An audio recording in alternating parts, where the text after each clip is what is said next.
Kia ora, hello, welcome to Island Icons. Today I'm sitting down with Michele Wilson from AWWA and Ehoa. Enjoy. Kia ora. Kia ora. How are you? Um, The long version. so, yeah. I'm good. I'm excited. I'm a bit tired. I'm so ready for summer. Daylight savings starts this weekend. Does it? I think so. So ready for summer. Yeah, same. So thanks for sitting with me today, Michele. Thanks for having me. Who are you and what do you do? Ko Michele tōku ingoa. He uru tēnei no Waikato Tainui, Ngāti Pāua, Ngāti Whātua ki Kaipara. Ko au te kaihautu o AWWA me Ehoa. So I'm Michele. I hail from the Waikato. I'm Ngāti Pāua, and I am the founder and CEO of both AWWA, Period Care, and Ehoa. Amazing. What's front of mind for you right now, given, I guess, everything happening in the world and business and mum life? Like, what's top of mind? Top of mind for me is my concern for wahine and how burnt out we are, and the model and way in which we've been working and doing everything for so long. So I'm really passionate about educating wahine on this. It's not a new way of living, it's actually going back to our old ways of doing things and working. And yes, we got so far ahead with the different waves of feminism, but each wave of feminism brought something new for us, but also set us back in some ways because it didn't take into account our menstrual cycles, basically, and our infradian rhythms, and how we are best to mahi, to live, to rest according to the 28-day cycle and our unique patterns within that cycle. We've been working in the best way that men work, and it's not working for us. No. So that's what's driving me right now. Yeah, I've been seeing you talk about that on social over the last few weeks, which I think is great because so many people can resonate with that. And I think until you actually step back and think about that and how much your cycle can impact you on a day-to-day basis, some people even more so than others, especially if you have like PCOS or endo, and your cycles are really long or you don't actually have one, but mentally, physically, spiritually, emotionally, what it can do. And then you have to show up every day in the office if you are working. If you're in a corporate job, that puts even more stress and pressure on you. And majority of businesses are run by men who don't understand the intricacies and details around a woman's cycle. So I think the fact that you're talking about that and raising more awareness of it is great, and it's really needed. And I think in America, they're doing, in some businesses, like leave if you can take a day off. I don't know the detail around how it actually works in terms of, do you have to take it as annual leave, or is it gifted to you when you get your period if you don't want to come in? But potentially pushing for something like that in New Zealand. Yeah, 100%. Even a lot of women don't understand the power of understanding your patterns with your cycle. Broken down, it's basically this. Men and women both have our circadian rhythm, but women also have our infradian rhythm. So broken down, men experience their rhythms of energy and rest within 24 hours. So their testosterone rises in the morning, it peaks around midday, but they're still going strong until the early evening when it starts to dwindle down and they need to rest. That doesn't happen with women. It takes us 28 days. 28 days, our energy and emotions peak, and then they throttle off, and that's when we have our luteal phase and our menstrual phase. And what happens if we don't understand our individual pattern is that burnout happens, anxiety happens, we're not as productive as we need to be, and most of us work according to the best way that men work, which is Monday to Friday, 9 till 5. I stopped doing that about 5 years ago. I tracked my patterns, both with my menstrual cycle and maramataka, the phases of the moon. It's been absolutely life-changing for me. Yeah, and it's sometimes people can come into the office and be feeling really flat and not know why, and having a real off day, or be working out in the gym and not able to push themselves as hard and wonder why that happens. And a lot of time that comes down to your cycle, and if you're going through whatever phase, you should be potentially doing yoga instead of doing a HIIT class, or you're feeling flat because of this reason, or you're binging because of this reason. So being more in tune with your cycle is really important, and that's why I love your new app, which we will talk about. But so going back a bit further, so you've started 2 businesses, both based on period care. Was there like a defining moment in your life that drove you to start AWWA? Yeah, there absolutely was. I started as a corporate lawyer, and on the death of my nanny and the birth of my firstborn, Eva, I decided to go down the journey of reconnecting with my Māori culture. I studied rongoa, and that was basically a crash course on decolonising myself, and I could never go back after doing that course. There was one particular night I was at a noho marae, and I was up till about 4 o'clock in the morning listening to this beautiful kuia speak of how different my tupuna, my ancestors, practiced their period, their ikura, compared to how it's practiced today.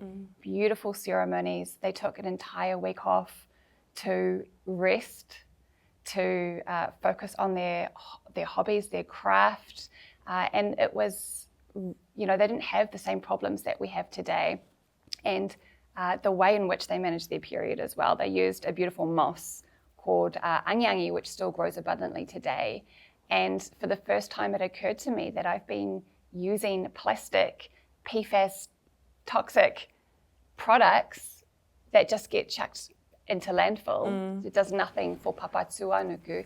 So I was so inspired by this kōrero, and I just knew that this is life-changing for wahine all around the world, not just for Māori. What happens when we begin to not ignore our ikura, our period, but really embrace it? And that was about 10 years ago for me now, and has been absolutely life-changing for me with how much I'm able to do in my life. Mahi, for me, it's been the answer to work-life balance. But with AWWA, I was managing my own ikura with this moss, which I wouldn't do today. It was a ceremonial thing for me. I was decolonising everything. So I was using this moss, and I was in Rarotonga on a holiday with the girls, and I unexpectedly got my ikura, and I didn't want to contribute to waste on the island in Rarotonga, and I didn't have any angiangi, so I just free bled. And it was during that free bleed that I had all of these messages coming through to me from tupuna. What are you doing? We're innovators. Stop using angiangi, innovate. So that's where I got the idea for period-proof underwear. So it's the idea of the moss, but put into reusable underwear. And yeah. That's how AWWA was born. That's how AWWA was born. For me, AWWA has never been a business dedicated to selling a product. The product's incredible, but for me, it's a vehicle to help everybody understand how they can reconnect with their cycle in the beautiful way that my tupuna have.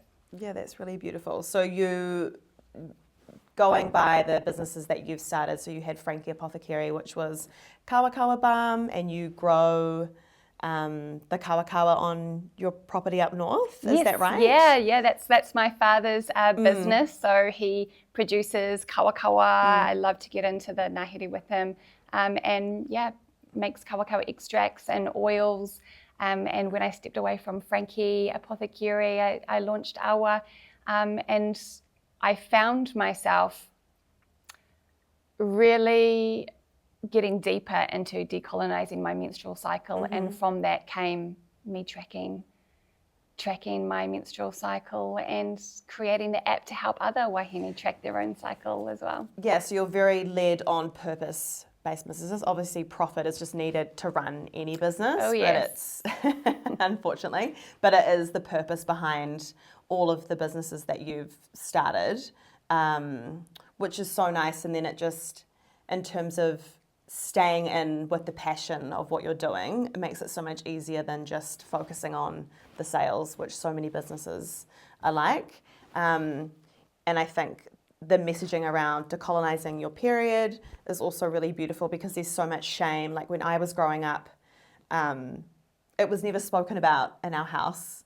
And when I first got mine, I didn't tell my mum. I was like really embarrassed and ashamed. And even as with amongst my like girlfriends, we just didn't really talk about it. It wasn't like a thing, and it's so normal, and it happens to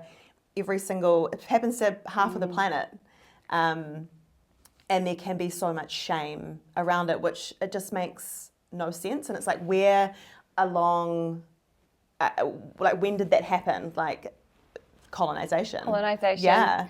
And like, why did that happen? So, you know, the fact that you're trying to change that narrative is fantastic.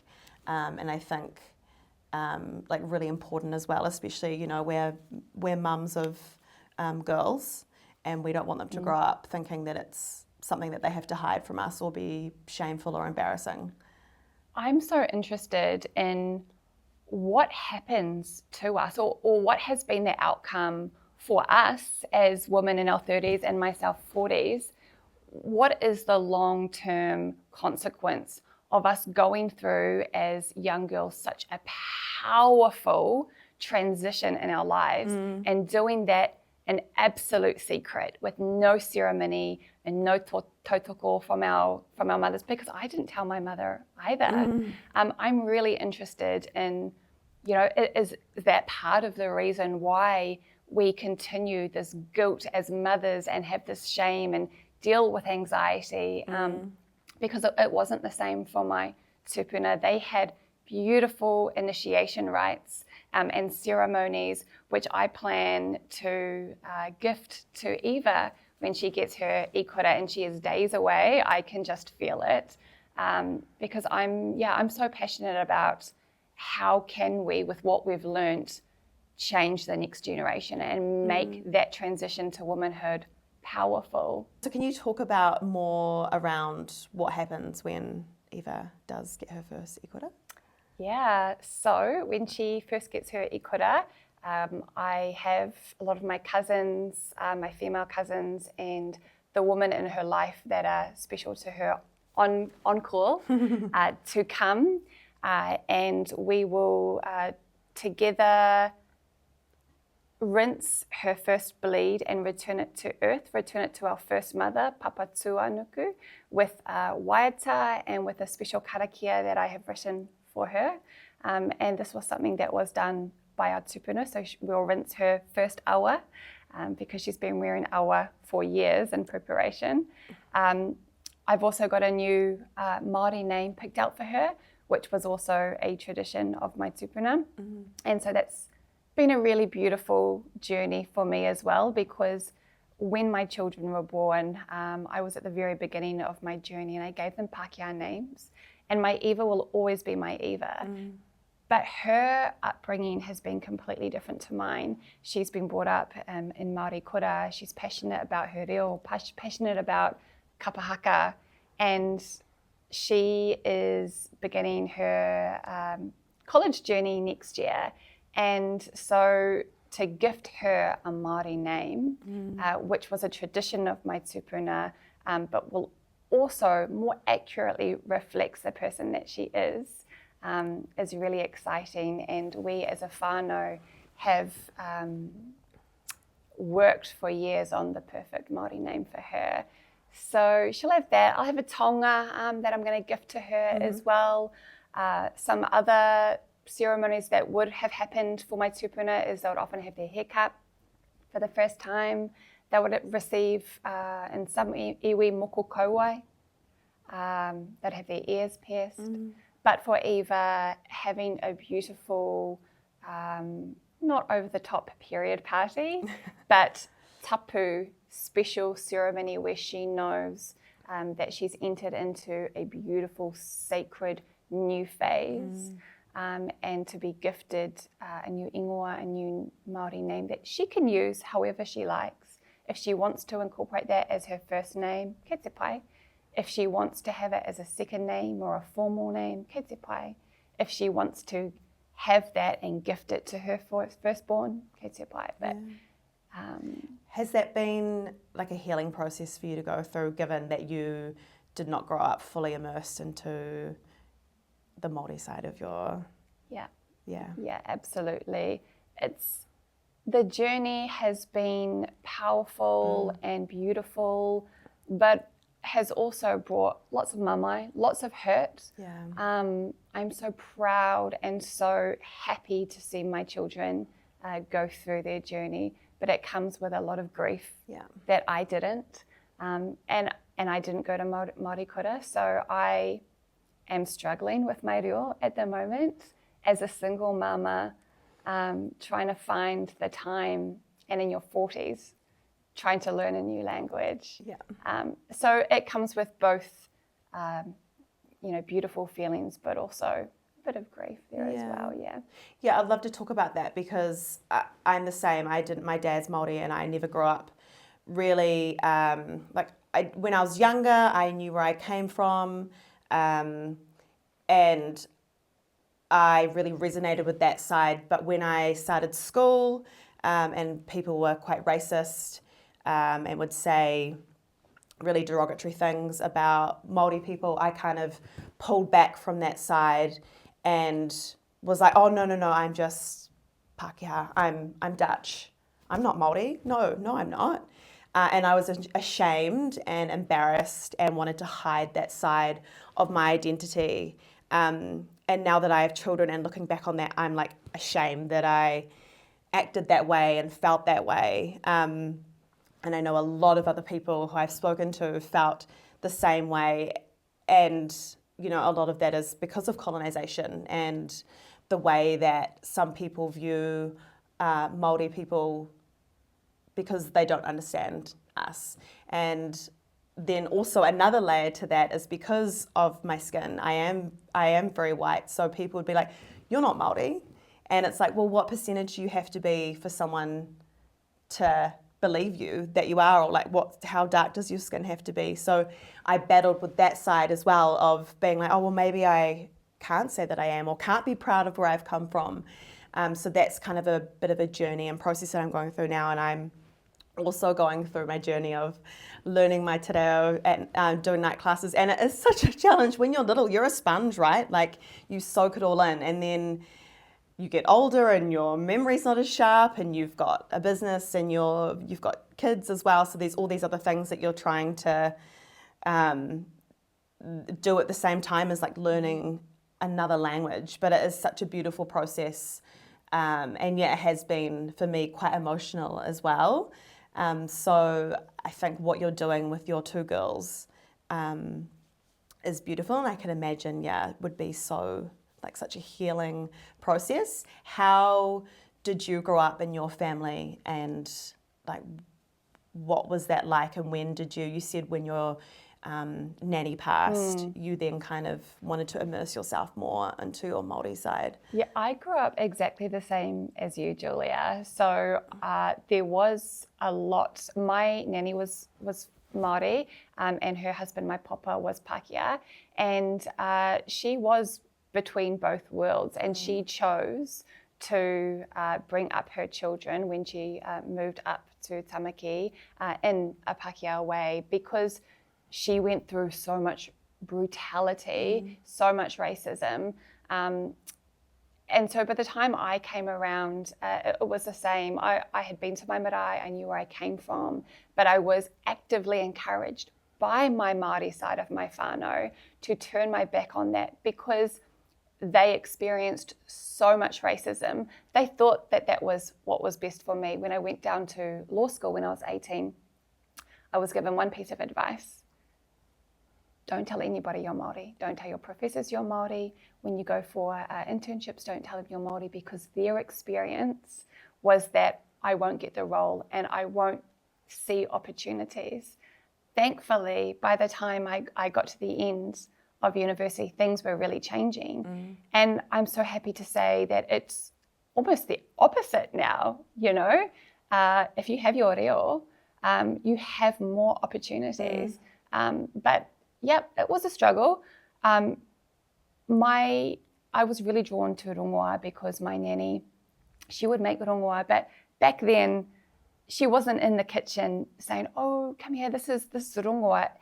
That word wasn't a word that was said. It was just going out into the ngahere, and she used hauheria for her eyes. So when she passed unexpectedly, I was hapu with Eva, and that was the moment that I realized that was my last, what I thought was my last link to my Māori side. And that brought me so much trauma, because I knew that possibly I'd get through the rest of my life for myself, knowing that, but I could not for my children. It's almost like, I don't know how you've felt, but it's almost like my whole life as a girl, I always felt deeply connected to my Māori side. So it was very confusing to constantly be told, don't tell anybody you're Māori. It's like walking around without an arm or a leg.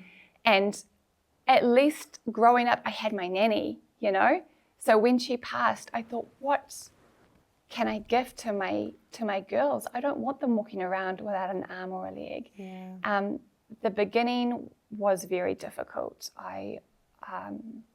I fought to start up the Māori unit at her school, and that came with lots of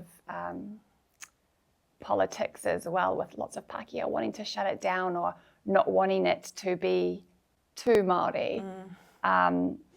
But I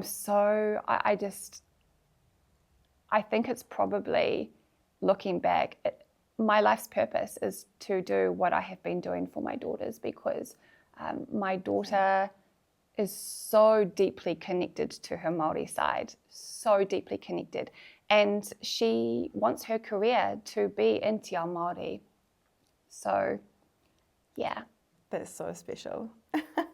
It's like you can heal through her almost, you know, and that's like so special and beautiful. Seeing her get up and do her haka, and seeing her pukana, and you know, she has tears pouring from her eyes because she says when she does her kapa haka, she feels her tupuna. And it makes me so emotional because I'm so happy for her, but also, you know, I was never allowed to do kapa haka, you know, I never had that opportunity. So I hear, you know, and I feel your journey as well, because for our generation, and especially for women, there's so much on our shoulders, you know. It's, you know, we have to put one foot in front of the other and find out who we are, and that has come with so much whakama. I've stepped into Māori spaces thinking, what are you doing? Who do you think you are? But I do it because I know my kids need it, my mokopuna need it, and I don't have any option. But it's hard. It is hard. I feel like a fraud sometimes.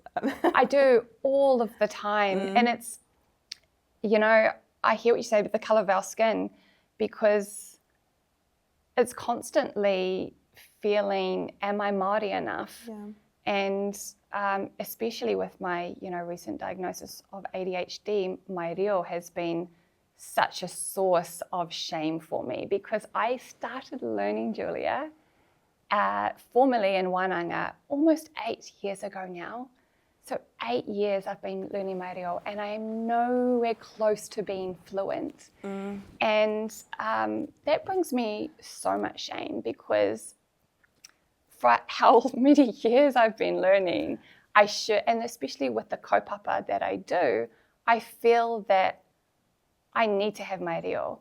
But when I go to, and I can read Te Reo Māori, I can understand Te Reo Māori, But when it comes to opening my mouth and conversing, there is an absolute block there. And it's so hard. It is. It's really hard. It's hard. And I guess, though, you know, you've done so much in between that. It's not like you fully immersed yourself. That's it. You know? The only way for me is to... And you've got to be around other people that are speaking it. Otherwise, you know, like with anything, if you don't use it, you lose it. Yeah. And that's a real challenge because, you know, everyone speaks English, you know, most people speak English here. So it is hard to retain that if you're not speaking it all the time. Yeah. So you started in law, then skincare, then clothing production with AWWA, and now tech. So a lot of things across a lot of different sectors, which is incredible in itself. What's the secret to be able to operate in such like a high level in such different industries? So all of the industries really come down to one purpose, and that really is my passion for trying to help women have better, more balanced lives, because that's what I need. The secret for me definitely has been understanding my individual relationship with my ikura, with my menstrual cycle, and also maramataka. So about 5 years ago, when I began to track my energy, my emotions, when I'm most productive, when I'm most creative, when I'm most moody and fatigued, when I tracked that, I saw very, very clear patterns. I was able to plan my month according to those patterns. For me, that has been the absolute secret for work-life balance, and being able to push when I'm most productive and to lean into rest. And for me, the secret really is knowing when to lean into rest. Yeah, so you follow maramataka, which is the Māori lunar cycle. And so do you base your month around, like, your work life around your cycle and the different phases that you go through? I absolutely do. I base it around both maramataka and my menstrual cycle. So every new moon or whiro, which used to be a very dramatic time for me because I didn't understand that was a dramatic time for me. I now don't work during whiro, the new moon, at all. I take the day off every single month. And I meditate in the morning, and then I plan out my month. So I look at my Ehoa app and I see when I'm in my follicular phase, when I'm in my luteal phase, and when my energy is at its peak according to both my menstrual cycle and maramataka. And I put the bulk of my month's work into the high energy phases, and I block out my low energy phase days. It doesn't mean to say that I'm taking those days off. It means I'm at home and I'm leaning into the easier mahi, my admin, my errands, meal prep in preparation for my menstrual cycle, because I do take most of my menstrual cycle off. And that might scare a lot of women, or they might think, oh, I can't do that. But the key here is leaning into your rest so that you have the energy and you are prepared for your productive phase. Yeah, so when you're going through certain phases, it's like relook at what you do for exercise, or maybe add another meditation in, or work from home. And then when you are in your another phase, it's like you're in the office, and that's when you're doing all your creative work. Yeah, and I'm passionate about, this is something that I think every single woman needs to know, has to know. It should be illegal not to know, because it's life-changing. So that's why I developed the Ehoa app, to make it easier to understand. Yeah, so the idea for, because like tech is such a foreign industry to me in terms of like starting an app, I wouldn't even know where to start, who to talk to. Can you tell me a bit about that like early process of idea for Ehoa, and then kind of how you got the app off the ground? Yeah, so I began tracking manually, and then I put out through AWWA a maramataka and ikura tracking calendar about 4 years ago, and found that a lot of the women that were tracking it also found patterns and rhythms, and were able to make life-changing changes to their life. Yeah. So I put it into an app. It's a very easy app to use. Just like that. An app. Do you know what? No, not just like that. It did take a number of years, but it's live now. Yes, and I have it. Yes. It's great. So it has the maramataka, so it has the lunar phase, and it has both Māori and English. So it has, the full moon, waning quarter, waxing quarter, new moon, and the maramataka phases as well. As soon as you open it up every day, you can see what lunar phase we're in. And then each night you just add what your energy was, whether it was high, balanced, or low. You just pop in whatever emotions you felt just by clicking the ones that are applied to you. Any menstrual cycle symptoms that you felt. We're in research phase at the moment, so we're gathering data points. And we're going to build out an algorithm so that we can notify women when it is their best time to lean into their high energy, when it's best for them to take more time out to rest. And that's within a 2-year research project that we're doing, which I'm halfway through that's at the moment. That's huge, because lots of the cycle tracking apps are more checking it around like the physical aspect of like, do you have cramps, as opposed to the spiritual, emotional, which, you can be like, oh, I was feeling really flat today, but I don't know why. And with Ehoa, you're putting literally angry, sad, like every single emotion that you could potentially feel, the good, the bad, you can track in there. So once the algorithm does start up, you'll actually, like, that's the beautiful thing about it, because then you're not really second guessing yourself of like, why was I feeling that way? It's like, oh, okay, that all makes sense. You know when it's coming. I'm not going crazy. That all makes sense. Yeah, exactly. And it will be able to sync in with your Google Calendar. So if you're on a Zoom call and they're asking to reschedule another meeting, you can quickly look, it's color coded, and just skim past the low energy phases. It's life changing when you understand when you should do the hard mahi and when you should lean back and rest. And what's your hopes for the app? Because it's obviously, with the Māori side of it, is very much relates to people in Aotearoa, but do you hope to take it global? Yep. What? I have massive hopes for it. So my number one priority is helping wahine Māori and also female entrepreneurs. The challenge that we have is that a lot of women work within constraints of having to work Monday to Friday or being shift workers. So my focus is on helping female entrepreneurs or females that have flexibility, so that we can help them to make tweaks to their life to benefit them both in productivity, work-life balance, anxiety. But my big plans are to work with companies and the government to completely change and overhaul the way women are allowed to work. We shouldn't have to work in the same way as men. I think that it's an absolute disadvantage that girls should have to sit very critical exams in their luteal phase or their menstrual phase alongside a boy that doesn't have the exact same disadvantages.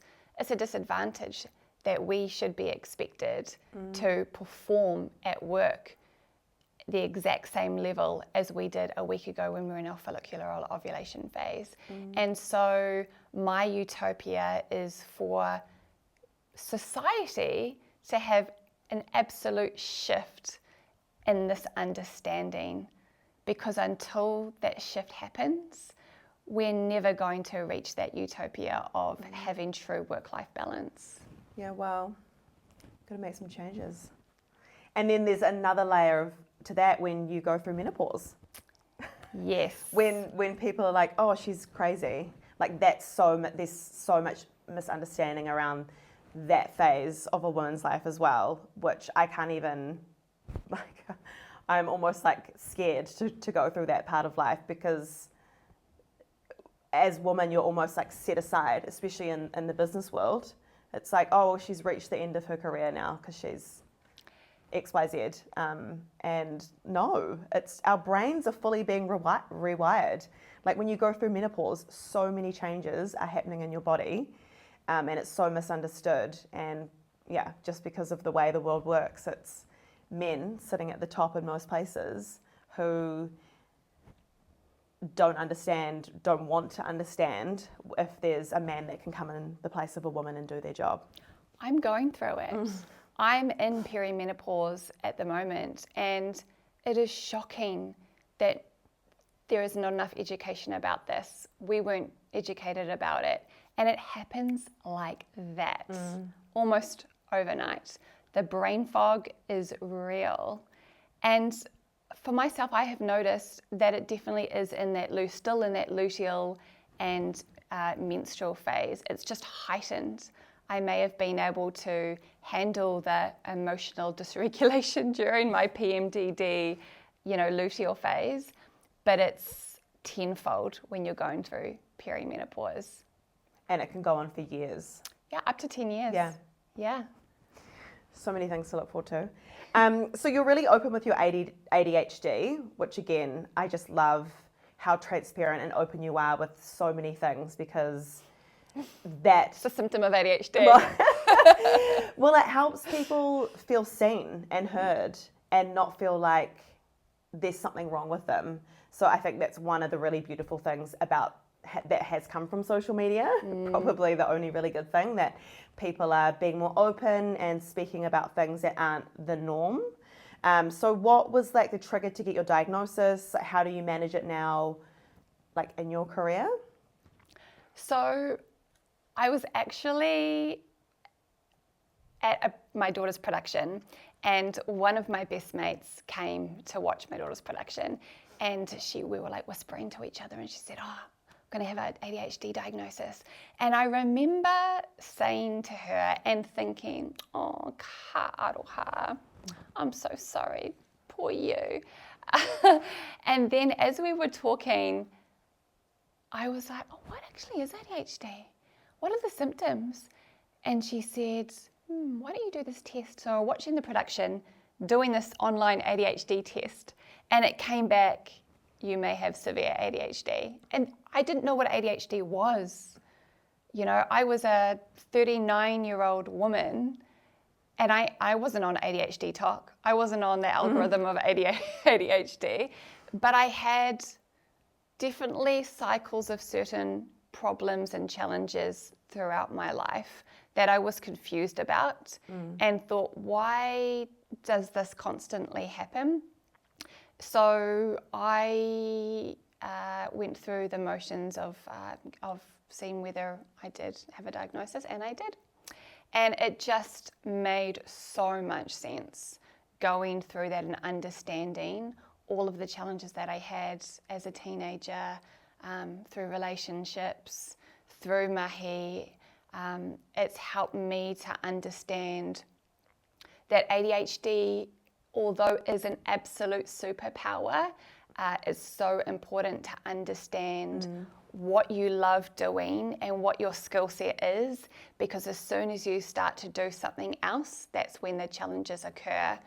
And for myself as an entrepreneur, I've realized that my skill set and my superpower is in the startup phase. But as soon as I get into the scale-up phase, my ADHD is going crazy because I'm not supposed to do that. Yeah. So many people will resonate with that, especially like founders. Yeah. Like the startup phase is like the exhilarating fun, like you've got all the ideas. And then when it comes to actually scaling, like I so resonate with that. It's like, no, this doesn't feel right. So I think I can imagine even more so when you have ADHD, you're just like completely fighting against things that don't feel natural and don't fit in. But when you pursue and follow something that you're really passionate about, yes, using your superpower to just hone in on that. And I can imagine it'll be so much more efficient because you're just so dedicated and driven. So much more efficient. The biggest thing for me is kissing goodbye to anxiety and depression, because my whole life I thought that I had an anxiety disorder. And I've gone through bouts of depression, postnatal depression. And when I had the diagnosis of ADHD, my GP, it was actually my psychiatrist who had said, because I wanted to stay away from medication, I had the stigmas in my head around ADHD medication. And it was a sentence that he said, I absolutely respect you not wanting to take ADHD meds, but I'm just going to put it to you that if you trial them for a month or so, because I'm going to take a stab in the dark that you actually don't have anxiety or depression. I think you have ADHD. So that was enough for me to give it a go. Yeah.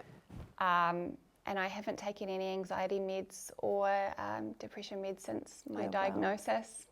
And that is the most life-changing thing for me. And for my children, to have a more stable mother.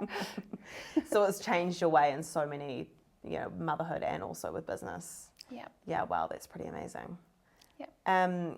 What would you say, when it comes to your children, what would you say your parenting style is? My parenting style is a funny one, because do you remember a year or two ago that Australian documentary about the different parenting styles?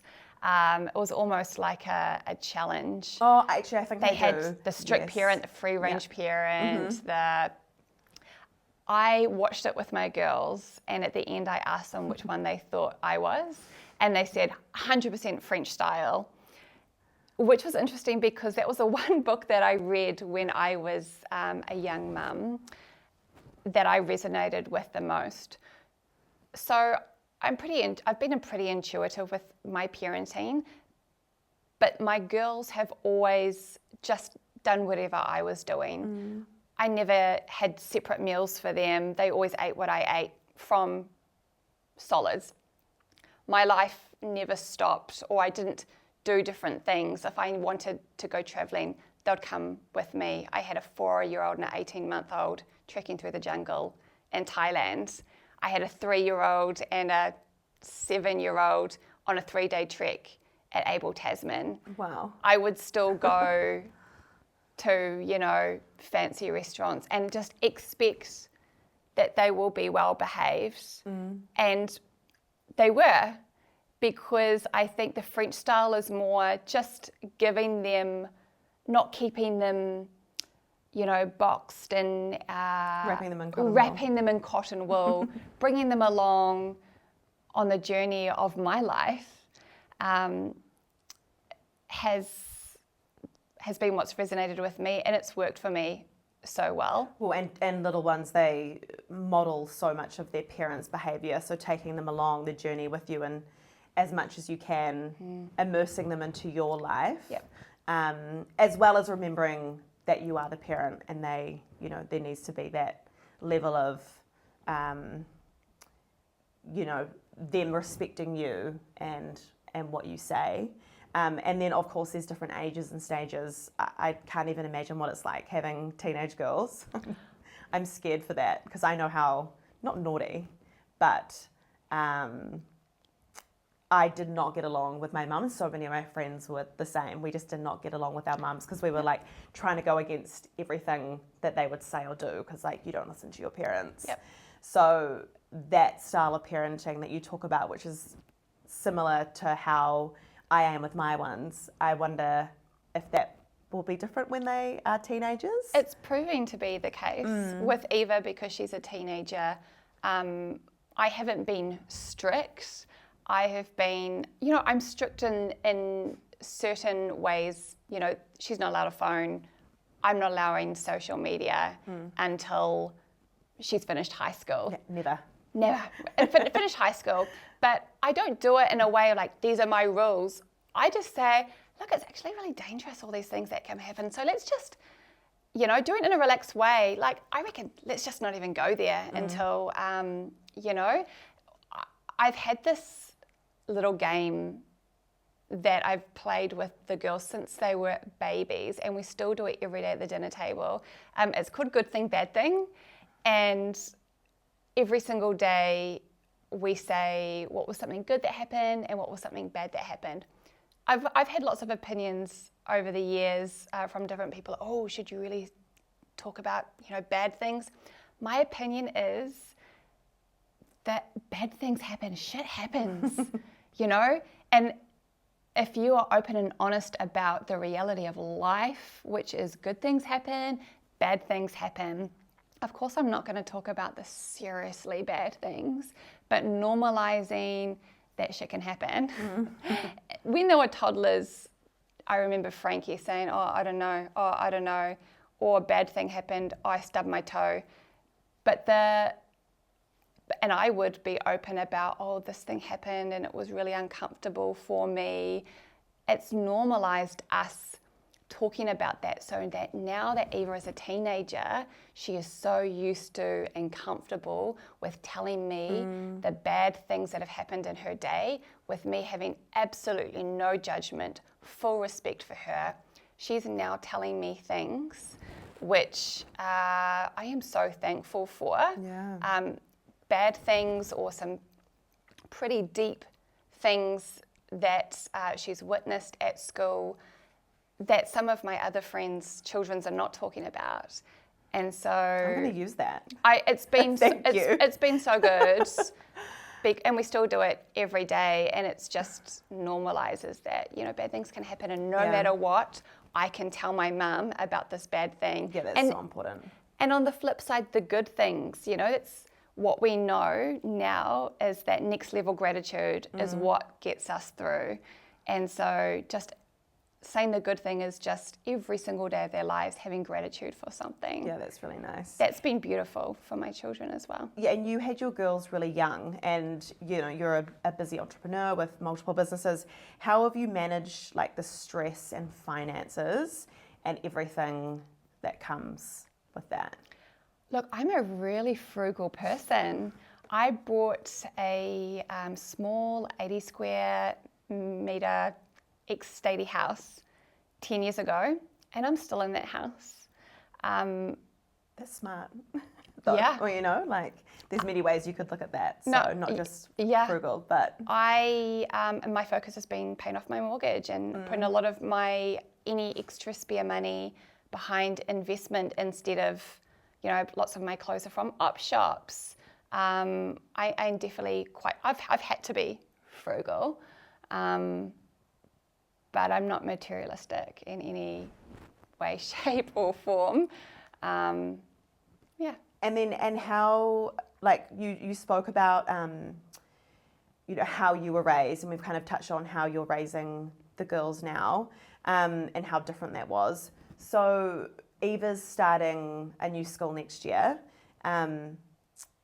which you can speak about a bit more, but in terms of her deciding on what she wanted to do, was that something that you gently pushed her towards, or were you like, you can do whatever you want to do? She can do whatever she wants to do. So we had a list of about 6 colleges that we were going to all the open days for. That was a few months ago, and because she's journeyed through primary and intermediate in a Māori way, it was really interesting to see her reaction coming out of all of the mainstream colleges. She felt like there's just something missing, they had a really cool sports, program, but I don't know, it's just something missing. So that when we went to Napuna or Waioria open day, and instead of a 1-hour lecture from the principal, it was like a half a day, pōwhiri, and the kids going and spending time at the school, learning their waita, their kapahaka. She ran to me and she said, I'm coming to the school. Yeah, these are my people. This is where I need to be. And that made my heart so happy, because, you can influence them up until a certain point, but I do think it's really important that they have a strong say in what college they want to go to, but it will be a very big journey for her because it's a full immersion journey for her. So and she'll need lots of support from you. Lots of support from me, which I'm excited about, but daunted at the same time. Just fitting something else into your already absolutely stacked schedule. What does wahine mean, and what's the difference in perspective between Māori and Western culture? I love the term wahine because it is so much more empowering than the term menopause. Basically, it means it's the Māori term for menopause. But when we break down the term menopause, it's, a certain point in your life ending. It's your menstrual cycle ending. Whereas ruahine, the second phase of a woman's life, means something completely different. It's not an ending, it's a new beginning and a new phase of life. And with it comes lots more mana, lots more respect, lots more empowerment. So I really connect with the term ruahine. And when I begin to think of my life entering into ruahine in the Māori way, it is me leaning more into my next phase of empowerment and boundaries and doing more of what I love as opposed to, the hustle culture that I've kind of been in. I'm definitely moving more towards more of what I enjoy, more service towards younger women. Mm-hmm. Well, yeah, let's talk about that. So in the last 10 years, you founded 3 successful companies. So at that rate, you're actually due to start another one next year. And is that on the cards? And what does life look for you right now and in the immediate future? And where is there a point you want to get to with Ehoa that you would look to start something new, or is that already a thought? Because that's just how your brain works. You've got so many ideas and you're so creative. And it's almost like you're in your flow now of okay, this is my purpose, this is what I'm supposed to be doing. What would you like the future to look like for you? Look, I don't think my future is in continuously starting businesses. I do feel really drawn to helping women. So exploring coaching startups and women who want to start companies up, but also around coaching and helping them understand their menstrual cycle and their connection with maramataka. So I feel more drawn towards that. It doesn't mean to say I'm not going to get all of these ideas through my head, but maybe those ideas I can pass on now. Yeah. Yeah. So it sounds like you really are, what you're doing right now in this very moment is something that you're really happy doing, and you're living your dream essentially. Yeah, absolutely. I'm interested in the concept of slow entrepreneurship. I think, especially in the age of social media, there is so much pressure when we have a viral product or we start a business, so much pressure to grow and scale. And it's almost like a badge of honor, if we scale. But that doesn't necessarily bring happiness, and it absolutely does not mean more money in your bank account either. So I am, exploring the concept of slow entrepreneurship, not having to scale, being sustainable, doing what you love. Yeah, nice. And if you could tell 18-year-old Michelle one thing, what would it be? I think I would tell 18-year-old Michelle to find a full immersion school and get your reo, because it's going to be so much easier when you're 18 without any responsibilities.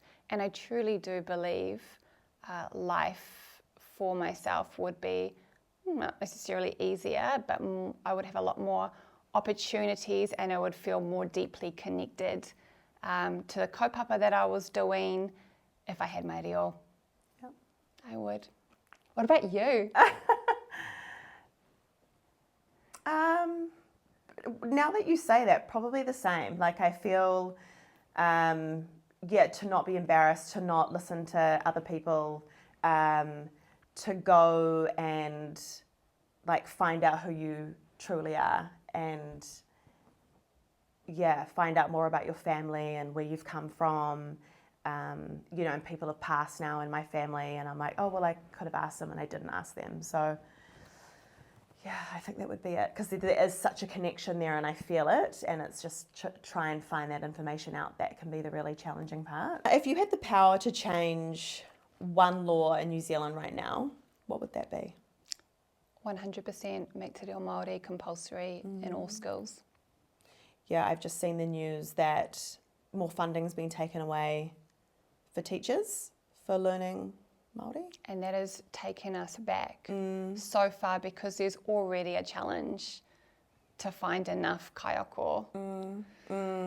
Yeah, when I'm in my class and, my teachers are quite young, which is amazing, but I'm like, how is there going to be I feel like more people are immersing themselves and embracing their Māori side, so I'm not worried about the language being taken away, because it will get passed down, but then part of me does worry that, what the government's trying to do with taking things away and wanting street names changed, or I don't know, I could have heard that wrong, but there's just so much happening, and I'm like, we are just absolutely going backwards, like what's happening. So it's like our responsibility to do things through our community so that the language doesn't get lost. Yeah, it's so important, not just for us as Māori, but for the unification of Aotearoa. I truly believe if in a couple of generations, everybody in primary school speaking te reo Māori,